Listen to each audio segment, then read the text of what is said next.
Hello everyone. तो ये है गुड इवनिंग का समय और हम लोग जा रहे हैं थोड़ा सा मंदिर के बाद जाएंगे डिनर। ये है मेरे भैया और यहाँ पे हस्बैंड ड्राइव कर रहे हैं और मैं बाबू और पीछे बैठे हैं और मेरी भतीजी तो भैया के साथ ही बैठी है। तो हम लोग निकले हैं मंदिर। ये हम लोग पहुँच गए हैं इस्कॉन टेम्पल। तो मेरा वन ऑफ द बेस्ट मंदिर लगता है मुझे ये वाला इस्कॉन टेम्पल, मुझे बहुत पसंद है। तो मैं ज़रूर जाती हूँ इस मंदिर में। तो आ गए हम लोग, शाम का समय था, काफ़ी ज़्यादा भीड़ थी। तो उसके बाद अंदर एंटर किया हम लोगों ने। अंदर कैमरा वगैरह अलाउड नहीं है, तो जितना मैं कैप्चर कर पाई, वरना फिर इसके अंदर मतलब अलाउड नहीं है ना, इसलिए नहीं कर पाते। उसके बाद हम लोग आ गए हैं। अगर आप में से कोई कानपुर से हैं तो उसको पता होगा गंगा बैराज की फ़ेमस मैगी। तो हम लोग आ गए हैं स्पेशली गंगा बैराज की स्पेशल मैगी खाने के लिए। तो हम लोग यहाँ पे कुछ बातें कर के कॉमेडी करके हंस रहे थे और बहुत अच्छा लगता है ऐसे ओपन एरिया में बैठ के खाने का। ये बाबू रहे मेरी, और इसको तो किसी चीज़ से मतलब नहीं, केवल दूध पीने से, और इसके पापा इसको पकड़े हैं। तो फिर बस, और ये मेरी भतीजी भैया दोनों बाप बेटी ने कपड़े मैचिंग कर लिए हैं। उसके बाद हम लोग आ गए हैं डायरेक्टली रेस्टोरेंट में आके हम लोगों ने खाया अपना डिनर। हालांकि हम लोग को बहुत लेट हो गया था, 10 बज गए थे। हम लोग को डिनर करते करते बज गए थे 11:30। बाबू और उसके पापा अपना अलग ही खिचड़ी पका रहे हैं और बाबू एक्चुअली बहुत ज़्यादा परेशान हो गई थी क्योंकि बहुत ज़्यादा घूम ली थी, तो इसलिए वो भी परेशान हो गई थी। बाद में तो लास्ट में ये रोने भी लगी। और फिर यहाँ पे हम लोगों का आ गया नूडल्स, क्योंकि मेरी जो भतीजी है उनको नूडल्स ज़रूर चाहिए और वो अपने पापा से आर्गुमेंट करने में लगी है कि वो उसको चाहिए कांटा चम्मच। उसके पापा जो है वो उसको दे नहीं रहे हैं, तो इसलिए। और फिर उन लोगों में फिर बाद में हम लोग का आ गया डिनर में मैंने और मेरे भैया ने तो खाया चिकन, क्योंकि हम लोग नॉन वेजिटेरियन है, और तंदूरी गार्लिक रोटी, इन्होंने वेज खाया। Hey guys, good morning.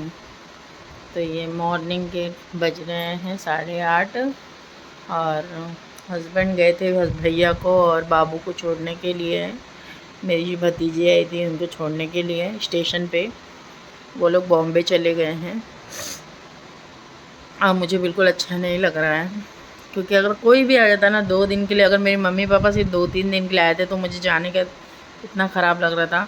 और आज तो भैया का मुझे लगता है मेरे पास 7-8 दिन था भैया, तो मुझे और ख़राब लग रहा है जब चला गया तो। हालांकि 15 दिन बाद मैं भी बॉम्बे जा ही रही हूँ, लेकिन फिर भी अच्छा नहीं लगता। एक आदत हो जाती है ना, इसलिए रोज़ साथ में नाश्ता करना, बैठना। तो सुबह भैया गए हैं 6:30 बजे, 6:30 पौने 7 बजे निकले हैं। तो भैया ने बोला मैं ट्रेन में कुछ नहीं खा के जाऊँगा, और लेकर भी नहीं गए। बोले कि मैं कुछ लेकर भी नहीं जाऊँगा और खा के भी नहीं जाऊँगा। उनका मन नहीं था कि वो कुछ लेकर जाए, नहीं तो मैं खाना बनाने वाली थी। तो मैंने बोला मैं नाश्ता बना देती हूँ, तो बोले नहीं मैं कुछ खा के ही नहीं जाऊँगा, बस ऐसे ही। थोड़ा सा वो ट्रेन में खाने पीने से थोड़ा बचते हैं, वैसे मैं भी नहीं खाती इसलिए, क्योंकि बहुत ज़्यादा खाना, फिर बाहर टॉयलेट वगैरह क्लीन नहीं होता, फिर जाने की इच्छा नहीं करती। इसलिए जितना कम खाओ उतना अच्छा है अपने लिए भी, और जर्नी में वैसे भी थोड़ा कम खाना पीना चाहिए, पेट वेट ख़राब होने के चांसेस होते। तो इसलिए तो फिर उन्होंने मना कर दिया। तो मैंने चाय और बिस्किट खा के गए हैं भैया और भतीजी, और मैं अभी हस्बैंड भैया को ट्रेन में बिठा करके आ रहे थे, तो मैंने मंगा लिया पोहा, और अभी मैं और हस्बैंड करेंगे पोहा का नाश्ता।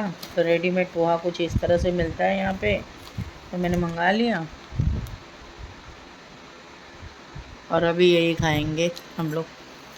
और कल बहुत घूमे, रास्ते में डिनर करके 11:45 बजे रात को आए। कल 1 बजे 1:30 बजे हम लोग सोए, और सुबह मैं 5:30 बजे उठ गई। तो नींद आ रही है, लेकिन नींद नहीं भी आ रही है, आ भी रही, को समझ में नहीं आ रहा है। नींद एक्चुअली में आ रही है, लेकिन कैसा है ना कि अब टाइम हो गया है, काम वाम करना है, इसलिए सो जाऊंगी तो सो ही जाऊंगी, आलस हो जाएगा, इसलिए सो नहीं रही हूँ। और बाबू तो मेरी सो रही है आराम से झूले में, और हस्बैंड भी गए हैं फ्रेश होने, वो आएंगे फ्रेश होके, फिर हम लोग पोहा खाएंगे। तो चलिए गाइस, मैं इस ब्लॉग को यहीं पे एंड करती हूँ। मिलती हूँ आपसे एक नए ब्लॉग के साथ। तो क्लिप बाय, टेक केयर।